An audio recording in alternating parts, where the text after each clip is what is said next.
Hello and welcome to the Blizzard Watch podcast. I'm Matt. I'm your host. With me this week is Joe, my co-host. We're going to be talking about WoW patch 9.05 because that came out today. It did. So that's going to be the first thing we talk about. There's been some interesting bugs with this patch already. Soul Ash wasn't dropping correctly from Torghast or at all. At all. That was one thing. The quest that if you had the maximum amount of souls that you could redeem, you would get extra Soul Ash. Extra. I think it was it's not Soul Ash. It was anima. Extra anima. That's not been happening properly. I think they got it hot fixed, but it wasn't working for a while. But we should still talk about what the patch is supposed to be doing. It's the Valor Points patch. It's one of the things that's happening is Valor Points have been introduced to the game. They work with Mythic Plus dungeons. You remember that they hot fixed in a change to the loot dropping in raids as a result, but 9.0.5 puts in Valor Points to help people with gearing in Mythic Plus dungeons. Now, to be perfectly clear, if anybody didn't know, that those Valor Points are only spendable on gear that drops after this patch has gone live. So yeah, if you've been saving gear, it won't work. It's only for gear that drops after this. Yep. I'm sad about that. Although to be fair, I don't do a ton of Mythic Plus, so it's probably not going to affect me. My primary amount of stuff I do in game is raiding. So I got a main hand weapon, so it concerns me slightly less. But yeah, no, it's one of those things where like I can understand why people are upset about it, but I also understand where Blizzard is coming from a little bit with it as well. I don't think there was a way you can make everybody happy. I think that they just did whatever the easiest thing was for implementation without. Well, I think also they didn't want people to like chain run a ton of mythics, and then just upgrade all their gear as soon as they could. Yep. They want to make it part of the system. I understand it, but again, if you're somebody who's been running Mythic Plus for a long time and you've got this gear you need to upgrade, it's annoying that you'll have to go and get the drop again before you can actually upgrade it. So yeah, trying to think what else. There's actually quite a bit to this patch. Anything you want to talk about while I go look it up? So there was a bunch of stuff revolving around classes and covenants in particular. 9.0.5 was trying very hard to actually balance some of the covenant abilities, mostly because they felt that there were some that were just underperforming for certain classes to the point where just nobody was taking them. So they're trying to balance that a little bit and made some adjustments on that. There's a lot of little tiny adjustments. I'm not going to go through all of them, but yeah, they tried to make I think Beast Mastery a little more playable this time around as well, which I think they like increased damage from I think it was like Spitting Cobra by like something like 250-260% or something like that, because again, Beastmaster, people like playing it, but it's not doing so hot right now. It's sort of fallen off. So they're trying to fix that. So there's a lot of little balances for classes and covenants to try to bring things up, which is expected with all these patches that are released, especially with new systems that have been gone live. You expect that there's going to be a bunch of balancing happening with that. They also did some conduit rebalancing as well for certain classes. I know Shaman got a bunch of shifting around as well. In particular, my favorite one, this means absolutely relatively nothing, but lightning shield damage was increased by 415%, and I just like being able to say that. 415%, why not? But yeah, so. Why don't go to 420%, Blizzard? I ask you, you cowards. I will point out one thing that did not happen that was supposed to happen with this patch. There's been a delay for the Wandering Ancient mount. Everybody who has Shadowlands was supposed to get the Wandering Ancient mount because that's the mount that was voted on. But there's been some kind of delay. They say it will be coming in the next few days. I'm looking at an article on the Blizzard site right now. So yeah, some people have gotten it already. Some people haven't. So like I was lucky enough to log in and get the mount. But people I know in my guild were not. So yeah, not everybody has it. But yeah, that's happened. The conduit changes are pretty drastic. There's a lot of those. There's one for warriors that I actually really liked. There's also some legendary changes, I believe. Yeah, I think they're trying to rebalance some legendaries as well, which is why somebody mentioned that there must have been a new patch because legendaries were selling off the auction house like crazy, or legendary materials.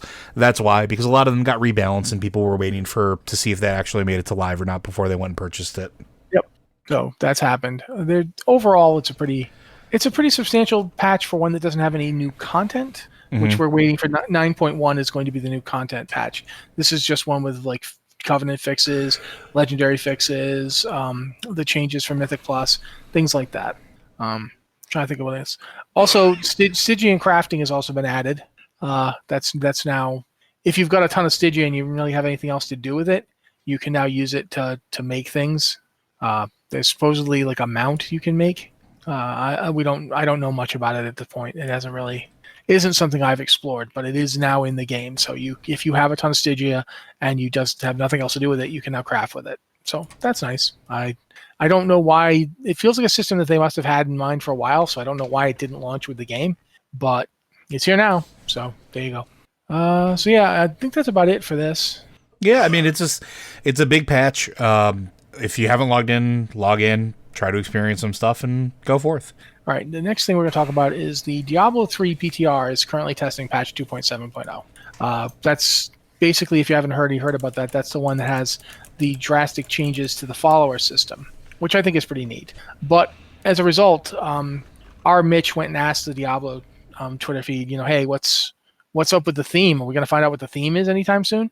And they got back to him and basically said, there isn't technically a theme for this season. So season 23 will be the first season to not have a theme since season 13. So since 2018, seasons in Diablo 3 have been themed. They've had hey, this one's got treasure goblins, or this one you shoot lightning out of your butt at random intervals, or this one Kanai's cube just went nuts, and now you can have 100 Kanai cube powers. Not literally, but they've basically. They're not doing any of that for this season because the follower changes are so extensive that it's a system that really needs to be the focus of their development time. Yeah. Especially on a game that is this close to the end of its development cycle. You really can't. It feels like they couldn't do this pretty drastic follower revamp and do a season theme. So we're not getting one for season 20. Some people are disappointed. Again, this is one of those situations where I understand if you're disappointed. I personally think that they should just double Treasure Goblin every season from now on. That should just be baseline every season, Treasure Goblins. But regardless, as of right now, we don't know when season 23 is going to be. We don't know when this season we're currently in is going to end. Usually you get a 2-week announcement, and so far we have gotten no 2-week announcement, so we don't know when it's going to end. But we do know that when it does end and when the next season starts, there's usually like 2 weeks. It depends on, sometimes it's 13 days, sometimes it's 5 days, because it usually ends on a Sunday and starts on a Friday. And sometimes it ends on a Sunday and starts on the Friday directly following, so 5 days. And sometimes it then goes to the next Friday after that. That has not happened lately. Lately, they've all been 5 days. But in the past, some of the seasons have been 13 days.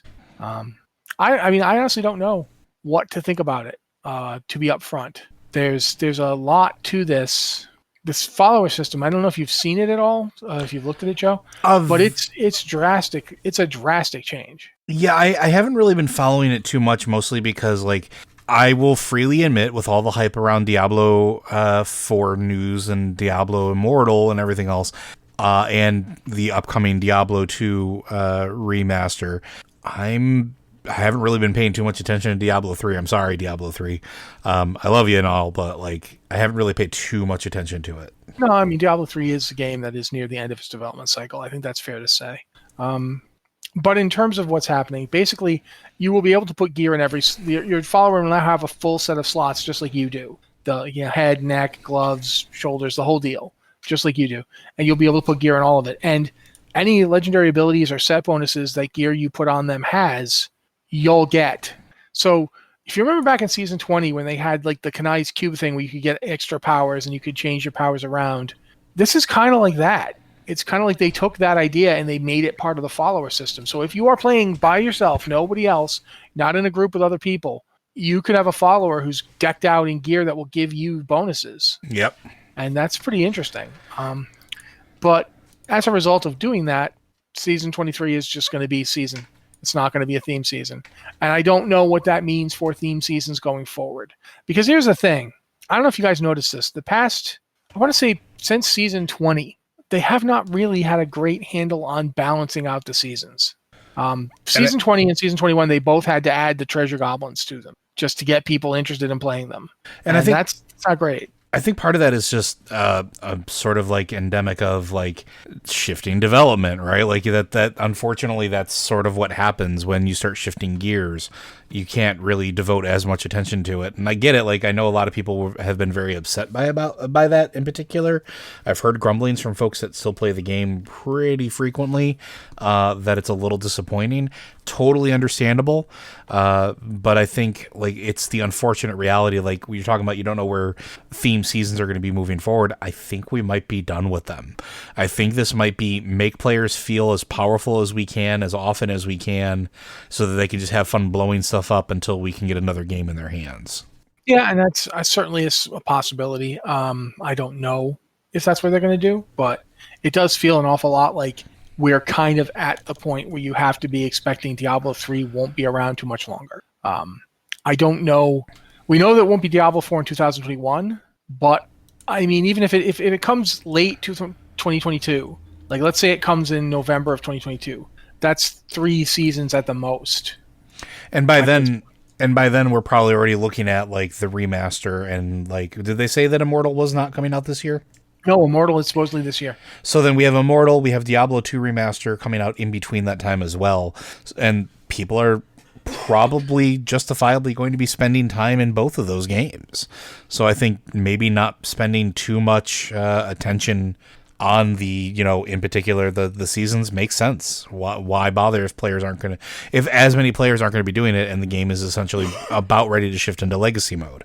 Yeah, and that has been something they've been talking about for a while. So, but at any rate, yes, season 23, no theme. And we don't know when we're going to get a theme next, if we do. It's quite possible that future seasons will just be seasons.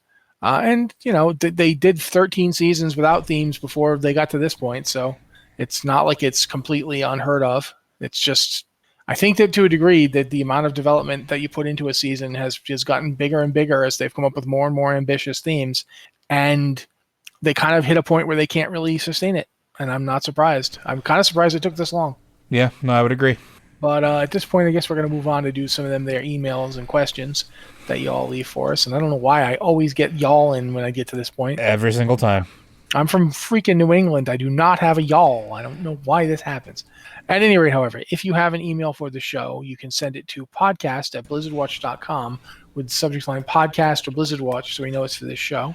And if you have a question but you don't want to send us an email, you can go to our Discord server, the Patron Q and Podcast Questions channel, or the Q Questions channel, if you're not a patron, and we look at those and we get questions from them. And this particular email, we took questions from both, as well as an email. So, yeah, Joe usually reads them for us, so if you don't mind, Joe. Not at all. So our first question comes from James. So who the heck is Lilith anyway? And for those of you who don't know, I believe that is Lilith from Diablo. So I can give my TLDR version before Matt goes in on it. But Lilith is the daughter of Mephisto, Lord of Hatred. She is often referred to as the Queen of the Succubi. She is the one who captured and managed to manipulate Anarius to basically plan his infatuation with her, to gather a whole bunch of rebels of both the demon and angelic persuasion to steal the World Stone and create Sanctuary, and then they made a whole lot of devil and angel babies known as the Nephilim. So she is mommy to all the Nephilim. That's the short version. Well, see, that doesn't anything what I was going to talk about. I was going to talk about the wife of Fraser Crane, who got divorced from him, but they had a child together, so she kept recurring on the show Frasier. I don't... Oh, you know what? And I also forgot to mention that she has the alternate the persona of, I think it was like Lilia from the Hatred books. Sin War books. Sin War books, excuse me. But yeah. Yeah, basically, Joe just covered it, so, I mean, I don't really know what there is for me to do here. That's who she was. There really isn't anything else to say. So, next email. No, seriously, I'm not trying to be sarcastic here. She is. We don't know how Mephisto had a daughter. Quite frankly, the idea of who he had a daughter with, and she had a brother, by the way. Lucian. Yeah, Lucian, and we also don't know where he comes from. We don't know who mommy was to these people, or if Mephisto was mommy to them. It's not something that's ever been covered. Both Lucian and Lilith are considered to be around the same power level as at least the 4 lesser evils. Mm-hmm. Asmodon, Belial, Andariel, and Duriel, but not part of that group. They're not considered greater or lesser evils. They're just demons, very powerful demons, but just demons nonetheless. It's worth noting that Lilith, before she ever met Inarius, had already tired of the eternal conflict. Yeah, she was looking for a way out. Lilith's whole thing was, this is not a winnable war, and if you can't win it, why are you fighting it? Like, what's the purpose of a battle that doesn't end in a victory? And so she was fed up with it well before she met Inarius. And it's true, she helped capture Inarius, and then while she had him confined, he started ranting and raving about the pointlessness of the eternal conflict, which to her was like a perk-up moment, like, ooh, I didn't know that they hated it, And so everything about Sanctuary, because it wasn't just the Nephilim that are the result of her existence. It's Sanctuary that she helped create. It was Inarius and Lilith together, along with their followers, the various angel and demons that joined them. The rebels is it? Inarius' renegades. Yeah. Yeah. They basically gathered together to storm the Pandemonium Fortress and grab the World Stone, or the Eye of Anu, and use it to create a world. And now in the past, people had done that. People had used the World Stone to create a world. Those worlds didn't last. But it's possibly because only an angel or only a demon using them. But because Anu, the primordial Anu, was a being of all possibilities, it was evil and good were contained within it. When it split itself into Anu and Tothamet, that's when the stage was set for the eternal conflict, because Anu and Tothamet tried to kill each other and succeeded. They blew each other up, and in the process created the hells and the heavens. The heavens are built around the Crystal Arch, which is thought to be Anu's spine. Mm-hmm. The remainder of Anu is the Crystal Arch is a part of it, whereas the hells were created when Tothamet's flaming corpse smashed down into nowhereness, and eventually Tothamet's body became the hells, and the prime and the seven evils are essentially the heads of Tothamet, like detached and became their own beings. So when the World Stone was used by just one group, it seemed to not work properly. Like, it would make a world, but then that world would unravel. But for some reason, when Inarius and Lilith used it, they created Sanctuary, which has remained stable ever since. And the mortals that live on Sanctuary, as Joe pointed out, they're descendants from Lilith and Inarius, and also other angels and demons. Yes. Other members of the angels and demons had children. Those children were also Nephilim. It's worth pointing out that Lilith is the direct ancestor of one particular Nephilim, Rathma, who is also known as Linarian. And his name is Linarian because, Lilith and Inarius, it's not subtle. But as a result of when the Nephilim were first being born, the angels and demons were extremely afraid of them, because they were basically as powerful or more powerful than their forebears. And they were afraid, A, that they would be overpowered by these beings, and B, that they would attract the attention of heaven and hell. And thus, the whole point of Sanctuary was to find a place to be a sanctuary, a place to hide from the eternal conflict. Lilith, however, never really intended to hide from it. The existence of the Nephilim was part of her plan. She wanted the Nephilim to exist because she wanted to use them to win the war once and for all, to use them to conquer hell, and to use them to destroy the angels. And thus, she would be in charge. She would have conquered the cosmos. She would win the eternal conflict. When the angels and demons of the rebel faction said, you know what, let's just kill them, Lilith killed them. Oh yeah, she went haywire. Got her new form, got new digs, and went and killed every single one of them first. Except, of course, Inarius, because Inarius had the World Stone. Yep. And he used its power to banish her out of existence itself. But one of the only Nephilim we know was a direct child of Inarius and Lilith was Rathma / Linarian. As a result, however, when that happened, Inarius was like, well, the Nephilim are still here and they're still dangerous and they're going to attract attention. But if I get rid of them, I'll be alone here. So he used the World Stone to alter the Nephilim to turn them into what we now call humans. They wouldn't be cosmically powerful. They wouldn't be a threat to anyone, especially him, and thus he could continue to rule Sanctuary kind of as a solitary being, and the humans would have no real ability to threaten him. As a result of this, the various Nephilim themselves were not affected, but their children and grandchildren and descendants were affected. They were diminished by the World Stone's power and eventually just became modern humans. Mm-hmm. As a result, a specific family, the Uldician line was descended from Lunarian, Rathma, which means Uldician Queldroma and his brother Mendelm were direct descendants of Lunarian and thus of Lilith and Inarius. So when the World Stone began to attenuate and its power began to wane, the changes that Inarius made weren't permanent. As it began to fade out and the humans began to discover their Nephilim power in some cases, Uldician is the one that started the Sin War. He's the one who was gaining the most power the fastest, becoming so powerful that he threatened even heaven and hell. And this was all part of Lilith's plan, and it was Lilith who came to Uldician in the guise of the, I can't remember the name you just said, but in that guise, Lilith pretended to be a friend and an ally to him while encouraging him to use his power.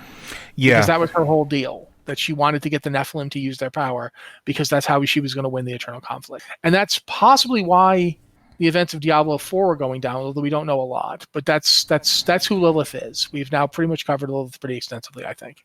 Yeah, and if you need more about it, read the Sin Wars. Great set of books that you can read that give you a great bunch of information. So yeah, I think that's going to be good for that one. Our next question. Hi, Watchers. I have a rather weird question that I hope you can answer. I'm mainly an Alliance player. As soon as the pre-patched dropped, I went to the Orgrimmar Embassy, thought I could unlock High Mountain Tauren, as I had leveled through High Mountain on my Alliance main. Sure enough, the High Mountain Tauren recruitment quest was available, and so was the Maghar Orc recruitment quest. I thought I must have done Ready for War on a Horde character without remembering it, but recently I went back and checked. I unlocked Maghar Orcs a whole week earlier than I did the Horde version of Ready for War. The only conclusion I can draw is that doing an Alliance side was enough to qualify me for the recruitment quest line. Does doing Ready for War on either faction make both Maghar and Dark Iron Dwarves recruitable? The way allied races work, I can't go back and experiment. Obviously, it doesn't affect me as I've already unlocked both races, but people in chat often ask how to unlock this or that allied race. I don't want to be able to give as accurate an answer as I can. Also, from a lore point of view, weren't the Dark Irons part of the Alliance since Cataclysm? Short version, they made a lot of changes late into Battle for Azeroth to make a lot of the allied races easier to obtain. And this, in this regard, like your cross-faction stuff, like I have done almost nothing Alliance side story-wise or completion-wise Battle for Azeroth. I've done everything Horde side, but I can go and unlock literally all of the allied races from Battle for Azeroth on the Alliance side. In fact, I have in order to get screenshots and stuff like that. So they tried to just make it much, much easier. I don't know if there's really anything else to add about that. I think they just count cross-faction stuff now. Yeah, they changed it during the whole period when they were getting ready for Shadowlands. They wanted to make it easier because remember there was like a long period of time where we were waiting for Shadowlands, but it wasn't out yet because of the pandemic and stuff, and we were playing WoW. WoW was getting a lot of people coming in to play it, and I think they just wanted to make it so you didn't have to like level a whole Horde and Alliance character to get those allied races. Yeah. But yeah. So as for the other question, no, they weren't really. Kinda, but not really, right? Like what happened was that Moira came back at the head of a Dark Iron group and invaded Ironforge and basically seized control. Then Varian Rin came in and basically, I don't want to say kicked them out so much as left a lot of them dead and stormed in on Moira's throne room and was going to kill her when Anduin talked him out of it. And they created the Council of Three, the Three Hammers, to sort of rule Orgrimmar. But that wasn't not Orgrimmar, Ironforge. Not Orgrimmar, sorry, Ironforge. Well, yeah, same thing. They rule Orgrimmar too. The orcs don't have them. To rule Ironforge, and whilst that was in place, it wasn't the same thing as the Dark Iron really being part of the Alliance. It was more like the Dark Iron had a voice in Ironforge, and it wasn't until later, like during Mists of Pandaria, Moira and her Dark Irons take part in an operation against the Frost Axe, I want to say. Yeah, basically I remember that because you go through and there's a whole scenario you do with Moira in like the Frost Trolls, essentially, their homeland. That's the Dark Irons essentially starting to prove themselves to the Alliance, saying, you know, hey, look, we have stuff to offer you. And I would say it wasn't until the end of Legion that we really, like, the Dark Iron scenario that for the when you do the Legion stuff and you get the recruitment quest for the allied races, and then you move into Battle for Azeroth and the Dark Irons get their own quest. That's the official joining. Up to that point, they were like, it was like taking steps. It's kind of sort of like the Klingon Federation peace that keeps getting renegotiated, and the Klingons can never decide just how close they are to the Federation. It's sort of like that with the Dark Irons, where it took them a long time to actually get all the way to, okay, yes, this is where we are. This is where. And now it's especially interesting too, because technically, as far as the lineage goes of royalty with the dwarven clans, two of the clans draw royal lineage back down to Moira's kid, and I cannot remember his name now. Daegrin Thorson, the third or something. Thank you. Which means that two of the clans are technically unified. So that's the Dark Iron and the Ironforged dwarves. So like they're technically unified as long as they recognize her son as heir, which means that in the future, like unless he like marries one of the Wildhammers or something like that, we could actually go back to having a unified dwarf culture in the future. Which I think is absolutely fascinating. Also, unlocking Dark Iron Dwarves was really entertaining because I really like them as a allied race. I think they're actually really, really, really fun. They have really cool hair. They do. My Dark Iron Paladin, I like her hair a lot. Basically, Daegrin Thorson II is the heir presumptive of the thrones of both Ironforge and Shadowforge City. And whether or not that ends up with him as ruler of both, it's kind of similar to the whole thing where for a while there, the kings of England were also the kings of Scotland. Yeah. But England and Scotland weren't united again. Like they had stayed independent of each other. So they had one king, or for that matter, right now, the Queen of England is technically the head of state of like a whole bunch of countries, including Canada, the one I'm in now. But Canada and England aren't considered the same country. It's similar to that situation. We don't know how it's going to end up working out. We don't know if they'll actually reunify or if he'll just be head of both and they'll have their own completely separate. But it's a really good opportunity for some interesting alliance side storytelling. And as Quick Stop Nirvana points out in the chat, there is also a difference between allied with the alliance and member of the alliance. So that's true. Yeah. As of right now, I think they are members. They count as a member group. Yeah. They're an allied race for terms of how you roll them and create one, but they're essentially members. Their leadership is enmeshed in the alliance. They're very much a part of it at this point. But it took them a while to get that far. I would say they're much more a part of the alliance than say the Lightforged. Oh, I would agree. Yeah. Or the Kultirans are more allies than a member. Although since their leader keeps going off and doing alliance stuff, I don't know how you work on that one. Yeah, I think that's pretty much all one big happy alliance human family again. But Willerin, our friend who's a human prop paladin who asked that question, I hope that answers both of your questions agreeably. Anything else to add on that one before we move on to our next one? No, I think basically Ready for War is essentially you just do it once now. Yep. And you get it for both factions. That's pretty much it. Yep. Our next one comes from Stone Sinew. Comment on the latest episode of Lore Watch. Don't know if anyone has pointed this out, but here goes. Kyrian bearers are the ones who go to the other realms to collect souls. You see this on the plaques right at the beginning of Bastion. Slight smile.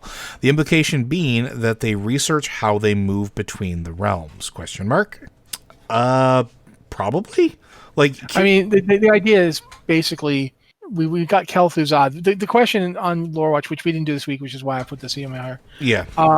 The Kel'Thuzad is trying to figure out something. We don't know what he's trying to figure out, but it certainly seems that he is attempting to decipher how people move between the various Shadowlands, how souls are ferried through, stuff like that. That's definitely seems to be part of it. Yeah. There seems to be some pretty obvious desire to know, especially how if Kyrian can go back to the mortal plane or go back to Azeroth Prime to retrieve souls, it seems like something Kel'Thuzad would want to bend to his own will to, I don't know, live again or be a lich again on the Prime material plane versus being stuck in Maldraxxus. It just seems like that would be very much his style. So I wouldn't be surprised if maybe that's his end goal is maybe not serving whatever the jailer is or having him do. And I maintain that I think he's much more self-serving than that. And I think he's just looking for a way to get back home. It's interesting because Kel'Thuzad was one of the Lich King's loyalist servants. Sure. And straight up just did whatever he was told. So it's possible that he's being loyal to the jailer here. Maybe. We don't know. The problem is that we really don't know what Kel'Thuzad's up to. And it's interesting because we know that Kel'Thuzad was loyal to the Lich King because he didn't see any way to oppose the Lich King. Mm-hmm. But if he sees a way to oppose the jailer, if he can actually look at the situation and say, aha, I perceive a flaw here, then who knows what he would do. It's really up in the air what Kel'Thuzad, who's working entirely for himself, would do. Because the Kel'Thuzad we know, the Kel'Thuzad we fought, was always very much a servant to the Lich King. He wasn't independent. He didn't have his own agenda. We don't know what his agenda would look like if he had one. We don't know.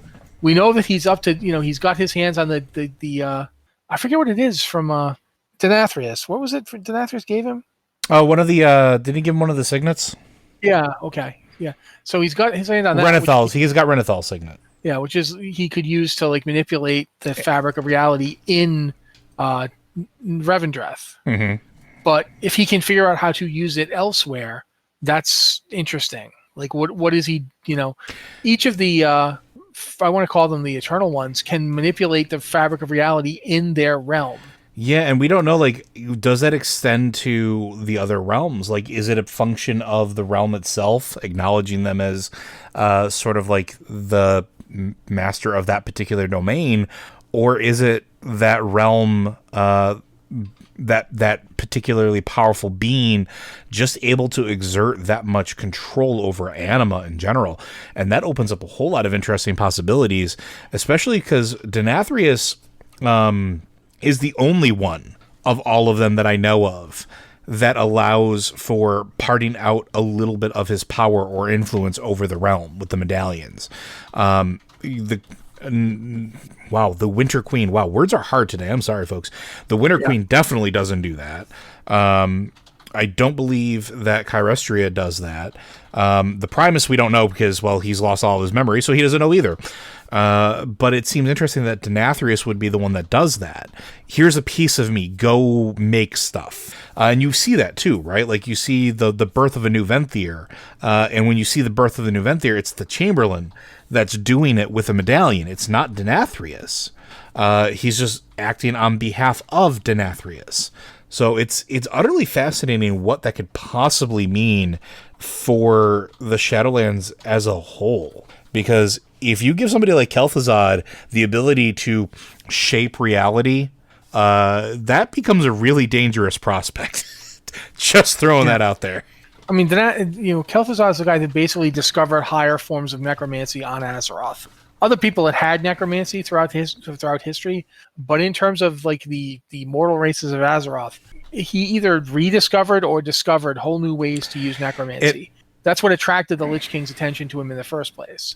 So he's a good researcher. He's a good, he's the kind of guy. I mean, if you're trying to do something horrible and evil, he's absolutely somebody to bring in. But at the same time, he's the kind of guy that you hand him a super weapon, he isn't going to just use it. He's going to study it.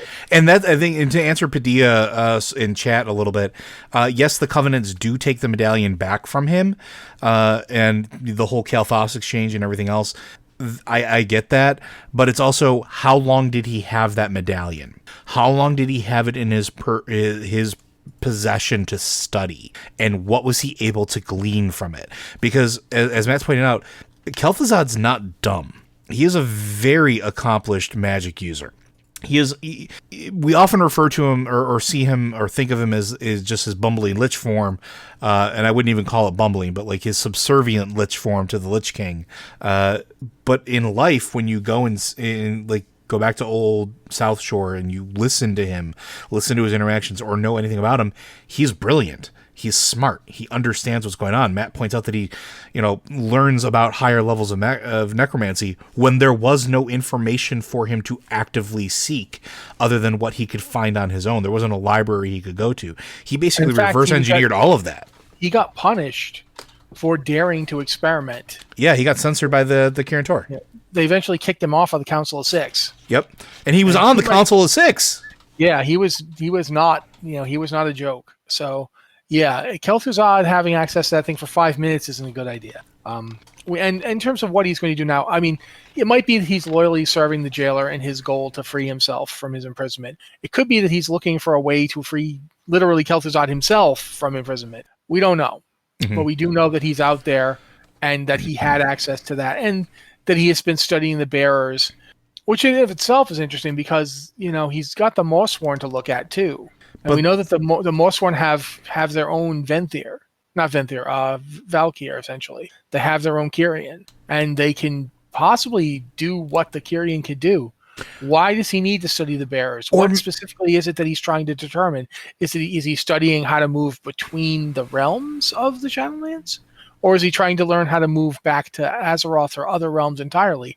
We don't know, but there's a lot of possibilities there. It's going to be interesting, and I can't wait to find out what Kel'Thuzad does next, because, yeah, he's not done yet. There's way more to go with that one. Our next question comes from Tando from Cenarian Circle. Question for Blizzard Watch. The other day I went into Tomb of Sargeras thinking I would be able to solo it on Mythic. I was unsuccessful on my 210 balance druid. What is going on that we can't solo 2 expansions ago content? Thanks. I'd argue 2 things. One is that we had the level squish. I think that's a big player on that one.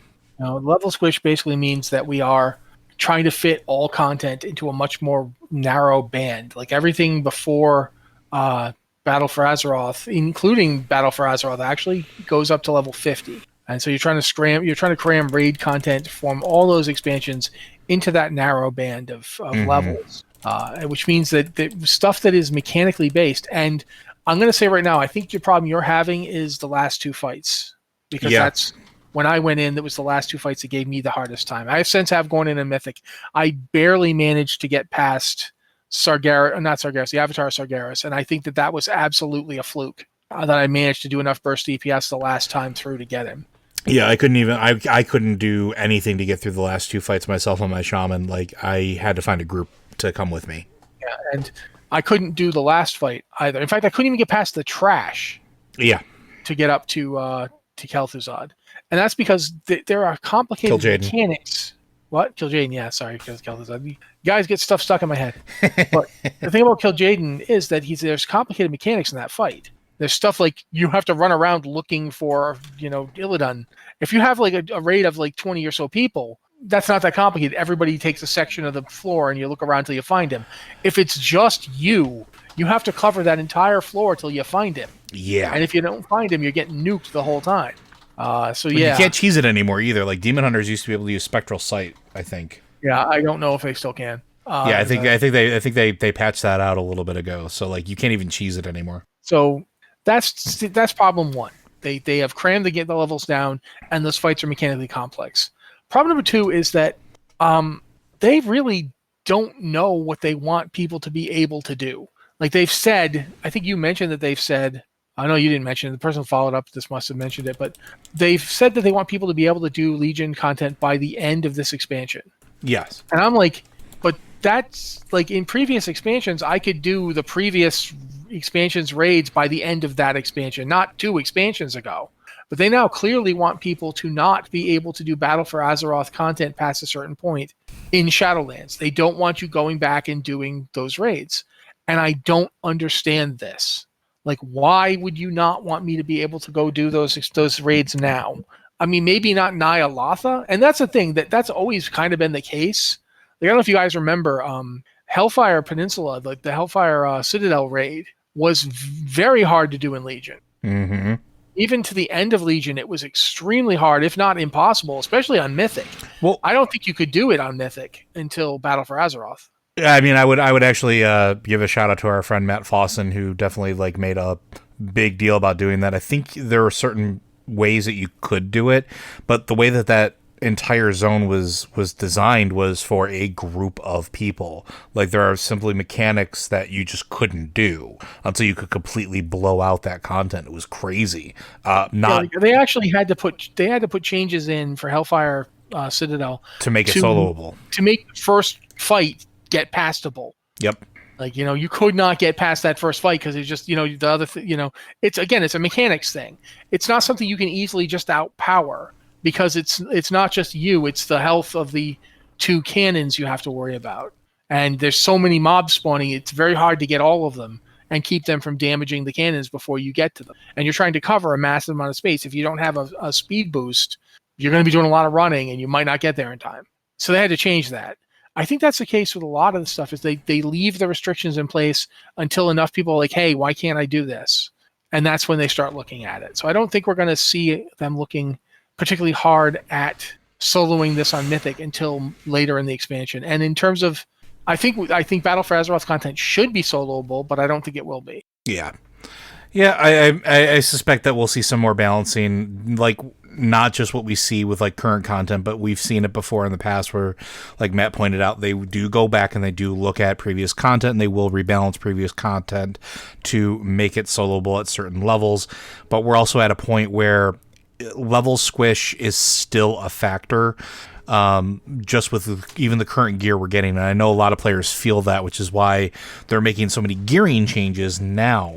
And part of I think the big difference too is when a lot of times when we would go back to some of those previous contents, there was a bigger jump between that tier, like we'll say tier 3 of the previous expansion and tier 1 of the next expansion. There was a big enough gear jump that it compensated a little bit for it and made it soloing stuff like that easier. And now with the level squish, that jump isn't as big as it used to be. It's almost minuscule because of, like Matt pointed out, the narrow band and everything else that they have to work with. So as we get more gear too, I guarantee you that they're going to look at how that affects the ability to go back in solo content.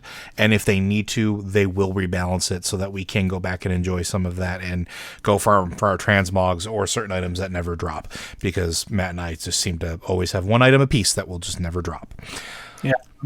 I'm actually still working on Legion stuff. I've been doing it. I haven't done Mythic Mythic Tomb of Sargeras very much because I don't care for the look, but I do it occasionally. It's few fights you can get through pretty easily, but yeah, once you hit the last couple, you start hitting into mechanic heavy fights, and when you get into mechanic heavy fights are always a bear to solo because they're based not upon your actual character's strength. I mean, that's in there, but a lot of it is executing this mechanic properly. And if it's a situation like that, you could be like 20 levels over and it can still be hard. It really does depend. Yep. All right, so I think we can move on to our next question here, and this one comes from 6K, who I saw in chat today. So hello, 6K. Will 9.1 be out before Diablo 4, or will 9.1 be out after Diablo 4? Before, yeah. I think we've established that earlier with our Diablo talk. 9.1 will definitely be out before 2022, which is the earliest the Diablo 4 could possibly launch. And we don't know if it will launch in 2022. It might launch in 2023. We have no idea. We just know it won't be coming out in 2021. Yep. I guarantee 9.1 will be coming out in 2021. So, yeah, the 9.1 will be out before Diablo 4. Yep. Don't think there's really much else to add to that, so we're going to move on to our next one, which is from Theraval Imperator. A question for either pod. In the D4 announcement trailer, Rathma is missing part of his left little finger. Is that significant? Theraval, Human Alliance Warlock, from Proudmoore, U.S. You don't know that that's Rathma. It's true. We don't have confirmation that it's Rathma. I think the only thing that tipped us off to that was data mining during the initial reveal. They named the character. They named the model. It's like Rathma movie or something. Their name was there, but that doesn't mean that they have yet not since decided it's not Rathma. They might have. They were working on that thing for years. I mean, we're talking going back to like BlizzCon 2018. There was rumors of Diablo 4. There was a Lilith comic that was going to come out in 2018, which is why a lot of us were really surprised that it didn't come out because they literally licensed the comic. They had Marv Wolfman writing it, and then suddenly we're like, oh no, not doing that. So yeah, we don't know if that's Rathma. Quite frankly, there are some big lore issues if that's Rathma. Yeah. Because Rathma's the guy who opposed Lilith at every turn during the Sin War. Rathma's the one that went and got Mendeln, Uldesian's brother, and made him into the head of the priests of Rathma. It's Rathma created the necromancers to maintain the balance and stop Lilith from doing what she wanted to do. So if that's Rathma, I mean, there's ways you could justify it. I can think of like 3 different ways you could make that work from a story element, but it's a big deal if it is Rathma. And as for I'm going to be upfront with you. As for the missing part of his left little finger, there's nothing I can remember from the Sin War that says anything about that. That doesn't mean it isn't there. It's quite easy for you to miss a detail, like, Rathma's missing finger. I don't know about it. I have not heard anything. If Joe, if you know anything about it, feel free to throw it in. I don't think there is anything. As Autoluke points out, there is another possibility too. It could be Meden. Not actually. But what's his name? Odyssean might also be a factor because he also was taken out of existence. And I've been kind of kicking around the idea that I'm wondering what would happen if he got brought back. Like if some cataclysmic event brought Odyssean back into the plane, would he look for a way to free Lilith? The one who taught him how to use all of his Nephilim power. Well, he's the one who put her back out there, though. So, again, it's the same basic issue. These are people that opposed her before. Why would they suddenly be working with her? Again, there's ways to make it work. We know that the one person we know for sure it isn't is Inarius. Yeah. And the reason we know it's Inarius, not Inarius, is because during that whole cinematic, we see visions of Inarius writhing in torment because Inarius has been in hell this whole time. Yeah, and the way that I was going to say that snippet that they show too is exactly as they describe it in the book, or as they described it with being suspended with the hooks throughout his body and all that other good stuff. Yeah, it's spot on. That's him. But I don't know, like who else could it be? Could be just random guy who works for Lilith. It doesn't have to be somebody important. I mean, he's there because he's doing Lilith's bidding. It doesn't necessarily follow that it's Mendeln or Lunarian / Rathma or anybody else. It could be Lucian. He got banished to non-existence during the Sin War. It's true. He came back. I don't know. We don't know. Whoever it is clearly seems subservient to Lilith. Like Lilith's reveal is much more impressive than this person. This person is it just some high priest of their cult? I don't know. And for that matter, it could absolutely be Rathma. I'm not saying it isn't. I'm saying that we don't know if it is. He doesn't match the descriptions of Rathma I've seen in the past. That weird John Irenicus style head that he's got going on where it looks like his face has been stretched over his skull. That's not part of the traditional description of Rathma. But who knows what he's been up to all this time. So perhaps it's, there's a lot of possibilities, but there's not a lot of concrete answers to them. We don't know as much as we'd hope to. Yeah. And I don't know if there's much else we can really add to that. But I think that's it for questions. Anything else you want to talk about? I mean, I would like to know about, there's lots of stuff to talk about, both in terms of WoW and Diablo and other Blizzard games. Like, for instance, I'm still very curious, like, with them working on this many Diablo games, it's like, I feel like the next BlizzCon is going to be just Diablo-centric. Are they going to do anything with other platforms? What's up with Overwatch 2? Lots of stuff, but I don't really have anything that's burning to talk about right now myself. Maybe we should see if anybody in the audience wants to talk. Yeah, I mean, if anybody in chat has any questions, now would definitely be the time to kick them over to us. Then I can do some editing in the back end and clear any dead air.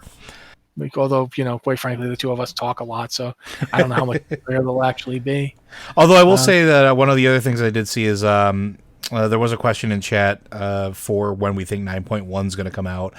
With the speed of which 9.0.5 came out, it was pretty quick too. Like from the time it hit the PTR till release, it seemed like it was fairly. Like I said, I didn't think it was going to be the first week of March.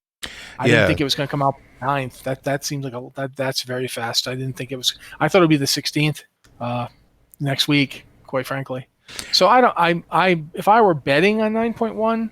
I'd bet on June. Yeah, and I was thinking June, July seems about right. Like if the timing feels about right. I know some people have actually mentioned or considered that December, but I think that's way too late, especially for content because we're only in the third month. There's no way that we'd go that long with before the next raid content. We're not going 9 months until we get 9.1. There's just no freaking way am I buying that. Yeah. I can see, since it's March now, I can see 3 months to 9.1. and then 3 months to 9.1.5, and then 3 months to 9.2. That feels much closer than saying we're going to go like 9 months to 9.1. No, I cannot believe that. Just straight up can't. Yeah. Disastrous. It would be. It would absolutely be disastrous.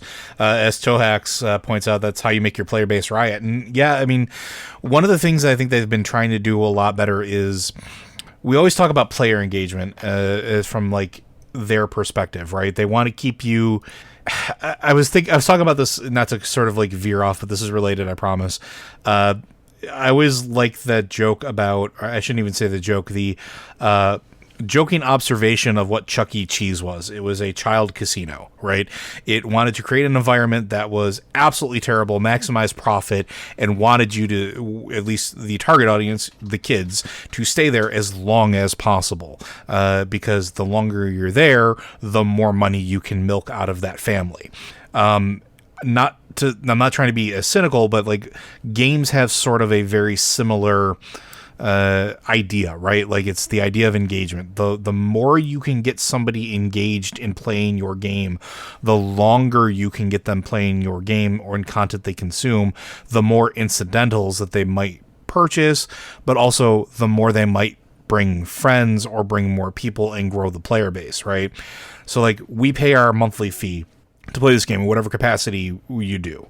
And the more you're willing to pay that monthly fee because there's more content that you want to do, the better it is. And if you bring your friends back, which we talked about like 9.0.5, bringing some people back to the game, that's always going to happen during those patch cycles as well. The longer you go between those patch cycles, the more you allow that player base to drop off. And we saw that in particular with like Siege of Orgrimmar. During that whole cycle, when we had a year in there with no updates, that player base tanked. People were not playing the game. People were not interested in the game because there was nothing new to do. It was all just waiting for the next expansion, the next anything. And even going back to Wrath, like at the end of Wrath, they put the Dragon Shrine was after, I think, the big everything, right? Yeah, I guess. The Ruby Sanctum or whatever it was. Like, yeah, that was after the it was literally after Ice Crown had come out. It was like the kind of intro to Cataclysm thing. Yeah. So like even they tried to put something in between the last content patch and the next one. They tried to, because you want to try to get your players engaged and keep playing and stuff like that. So yeah, I don't think we're going to have too long of a wait. And I think 3 months, while that might be wishful thinking as far as like how quickly some of that could go, I don't think that might be the target. That might wind up, or 4 months, something like that might wind up being the target for the cadence of how they release content to keep us playing and enjoying the game. But I think that's it. So I'm just going to do the outro unless you have anything else you want to add. Well, we're ending like 4 minutes early, but that's not that big a deal. Yeah. So Blizzard Watch is made possible due to the generous contributions at patreon.com/BlizzardWatch. Your continued support means this podcast, site, and community is able to thrive and grow. Blizzard Watch supporters enjoy exclusive benefits like early access to the podcast, a better chance at having your question answered on our podcast or the queue, and an ads-free site experience. Also, I believe there are Audible books available for the Sin War trilogy. So if you want to, you can always help support us by going to audible.com/BlizzardWatch. BlizzardWatch.com/audible. I always get those two mixed up. But you can always do your 30-day free trial and actually check those out. Check the Sin War trilogy out. It's actually a really good series. I enjoy it. I actually have signed copies sitting on my shelf. So, but I think that'll do it. Well, thank you very much, Joe. Again, for everybody, if you have an email for the show, send it to podcast@blizzardwatch.com. The subject line podcast of Blizzard Watch, so we know it's for the show, or you can hit us up on Discord on the Patreon Q and Podcast Questions channel or the Q Questions channel for non-patrons. Thank you guys very much for being here with us. This has been the Blizzard Watch podcast, and we'll be back next week.